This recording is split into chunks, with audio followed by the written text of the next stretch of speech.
நினைப்பாங்க, இவ்வளோ மைலேஜ் போகுது, இவர் இன்னும் கொஞ்சம் கண்ட்ரோலாக பஸ் ஓட்டலாம்ல அப்படின்னு நினைப்பாங்க. அப்போது யாரையுமே எல்லா மக்களையும் திருப்திப்படுத்த முடியாது.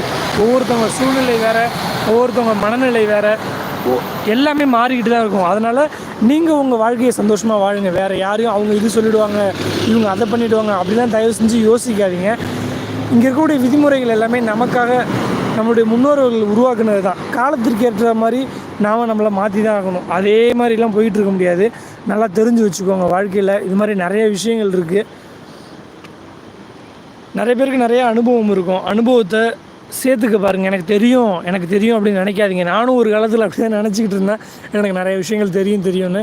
அப்போ இங்கே வெளிநாட்டு வாழ்க்கை இங்கே வந்தோடனே தான் தெரியுது, உலகத்தில் எவ்வளவோ விஷயம் இருக்குது, இதெல்லாம் ஒரு விஷயமா அப்படின்னு. ஹாய் ப்ரோன்னு மெசேஜ் பண்ணுறாரு ஒருத்தர், முகமது ப்ரோ. ரொம்ப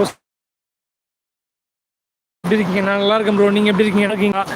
2 நாளைக்கு மட்டும் தான் அந்த பௌர்ணமி முடிஞ்சுது. அது நல்லா நிலவு பிரைட்டாக இருக்குது. என் கண்ணுக்கு சரியாக தெரியல, உங்களுக்கு தெரியும்னு நினைக்கிறேன். தெரிஞ்சிச்சுன்னா பாருங்கள். அப்படியே வெளியே உட்காந்து இயற்கையை ரசித்து பாருங்கள். சிங்கப்பூரில் இது ஒரு தீவு, இங்கேயே இவ்வளோ மரங்கள் இருக்குது. எனக்கு இயற்கையான ரொம்ப பிடிக்கும். அதை அப்படியே பார்க்கலான்ட்டு அப்படியே ஜாலியாக வந்தேன். நம்ம லைவ் வந்து ரொம்ப நாள் ஆச்சு அப்படின்னு. அதாவது நான் இப்படி தான் நினச்சேன். ஒரு காலத்தில் நான் என்ன நினச்சேன் அப்படின்னா, எனக்கு நிறைய விஷயம் தெரியும் அப்படின்னு நினச்சேன். நீங்கள் எப்பயுமே கூட ஒரு 4 முட்டாள்களை வச்சுக்கிட்டிங்கன்னா நீங்கள் புத்திசாலியாக தான் தெரிவிங்க. 4 புத்திசாலிகள் இருக்கிற இடத்துல நீங்கள் தெரிஞ்சிங்கன்னா நீங்கள் முட்டாளாக உங்கள் கண்ணுக்கு தெரிவிங்க. அப்போ உலகத்தில் யாருமே புத்திசாலியும் கிடையாது, முட்டாளும் கிடையாது. தெரிஞ்ச விஷயம் நிறையா இருக்கும், தெரியாத விஷயமும் நிறையா இருக்கும். அதனால் தெரியாத விஷயத்தை ஒவ்வொரு நாளும் தெரிஞ்சுக்க பாருங்கள். அமைதியாக இருங்க, அதுவே போதும். நான் வந்து இப்போ தான் கொஞ்சம் இப்படி சாப்பிட்டேன். என்ன பரோட்டா சாப்பிட்டேன். ஒரு மாதிரி தான் இருந்துச்சு. என்ன பண்ணுறது, இன்றைக்கி சமைக்கல. ரூமில் வேலை கொஞ்சம் அதிகமாகிடுச்சு, ஒர்க் லோடு அதிகம். ஏன் அப்படின்னு பார்த்தோன்னா, இன்றைக்கி ஒர்க் லோடு ரொம்ப அதிகம். சிக்னல் போட்டிருக்கு, வண்டியெலாம் போய்கிட்டே இருக்கு. அடப்பாவிகளா, சரி விடுங்க. அண்ணா நீங்கள் கல்ஃபில் இருக்கேன்னா நான் சிங்கப்பூர் வரும் ஆசை.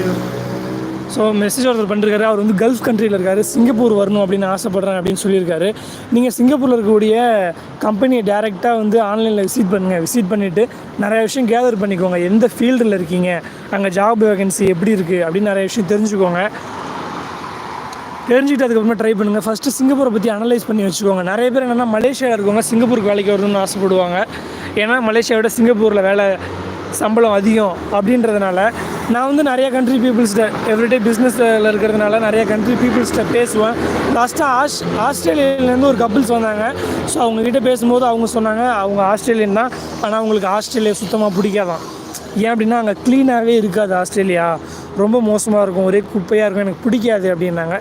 அவங்க நாடு அவங்களுக்கு பிடிக்கல. நிறைய பேர் குறை சொல்லுவாங்க, இப்போ நல்லா இருக்குன்னு சொல்லுவாங்க. ஒவ்வொருத்தவங்க தனிப்பட்ட கருத்து நம்ம எதுவும் சொல்ல முடியாதுல்ல. அதுக்கடுத்து சைனீஸ் ஒருத்தவங்க கிட்டே பேசும்போது அவங்க என்ன சொன்னாங்கன்னா, சைனாவில் வந்து யாரையும் மூஞ்சை பார்த்து நேருக்கு நேராக கூட பேச முடியாது, அந்தளவுக்கு ரொம்ப கஷ்டமாக இருக்கும். அவங்க பேசக்கூடிய வார்த்தைகள், அங்கே இருக்கக்கூடிய விஷயங்கள், தைரியமாக இருக்க முடியாது, ரூல் பண்ணுவாங்க அப்படின்னு சொல்லியிருந்தாங்க. அவங்க வந்து தைவான் அவங்க அம்மா பிறந்த நாடு. ஸோ அங்கே தான் வேலை பார்க்குறதா சொன்னாங்க. இது மாதிரி ஒவ்வொரு நாட்டு மக்களும் அவங்களுடைய எக்ஸ்பீரியன்ஸை என்கிட்ட ஷேர் பண்ணுவாங்க. அதை தான் நான் அவங்கக்கிட்ட சொல்கிறேன். உலகத்தில் இவ்வளோ விஷயங்கள் இருக்குது. ஆனால் நம்ம என்ன நினைக்கிறோம், இதான் உலகம், 4 பேர், அப்பா அம்மா, சொந்தக்காரங்க, மனைவி, குழந்தைங்க. இன்றைக்கி வேலைக்கு போனால் சம்பளம், மணி ஆனால் சாப்பாடு, மாதம் ஆனால் சம்பளம், வருஷம் ஆனால் லீவு, இப்படி நிறைய பேர் போயிட்டுருப்பாங்க. இந்த வாழ்க்கை கிடைக்கல நிறைய பேர் ஏங்கிக்கிட்டு இருப்பாங்க. நீங்கள் எந்த நிலைமையில் இருந்தாலும் சரி, சந்தோஷமாக இருக்க பாருங்கள். உங்களுக்கு தெரிஞ்ச விஷயத்த லைஃப்பில் பயன்படுத்திக்கோங்க. தெரியாததை கற்றுக்க பாருங்கள். 5 செகண்ட் இருக்குது, ஓடிடலாமா? தெரியாத விஷயத்த கற்றுக்க பாருங்கள். நிறைய விஷயம் தெரிஞ்சுக்க பாருங்கள். லைஃப்பில் எவ்வளவோ இருக்குது. இதான் லைஃபு, இந்த வீட்டில் இருந்தால் இப்படி தான், அந்த வீட்டில் இப்படி தான் இருந்தால், அப்பா அம்மா பணக்காரங்களாக இருக்கணும், அப்படி இப்படி எதுவுமே கிடையாது.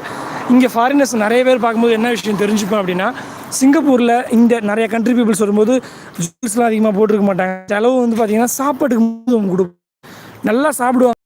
ஆனால் இந்த அத்தியாவசிய பொருட்கள்லாம் அதிகமாக ஆசைப்பட மாட்டாங்க. அதாவது வாழறதுக்கு தான் வேலைக்கு போகணும், சந்தோஷமாக இருக்கும் அப்படின்றத நல்லா தெரிஞ்சு வச்சுருப்பாங்க. அது மாதிரி நீங்கள் எந்த வேலைக்கு போனாலுமே சந்தோஷமாக இருக்க பாருங்கள். அவங்க இதை நினச்சிப்பாங்களோ, இவங்க அதை சொல்லுவாங்க, இதை சொல்லுவாங்கன்னு தயவு செஞ்சு யோசிக்காதீங்க. சந்தோஷமாக இருக்குமா நம்ம செய்கிற நாட்டில் வேலையில், நம்ம குடும்பத்தை பார்த்துக்கிறோமா? நீங்கள் நல்லா யோசிச்சு பாருங்கள். நான் என்னுடைய தனிப்பட்ட வாழ்க்கையை ஒப்பிட்டு தான் சொல்கிறேன். என்னோடய தனிப்பட்ட கருத்து தான் இது, என்னுடைய அனுபவத்தில் சொல்கிறேன். நிறைய பேர் எங்கள் ஊரே எடுத்துப்போம். எங்கள் ஊர் அழகான கிராமம், அந்த கிராமத்தில் என்னாச்சு அப்படின்னா ஒரு பெரிய பணக்காரர்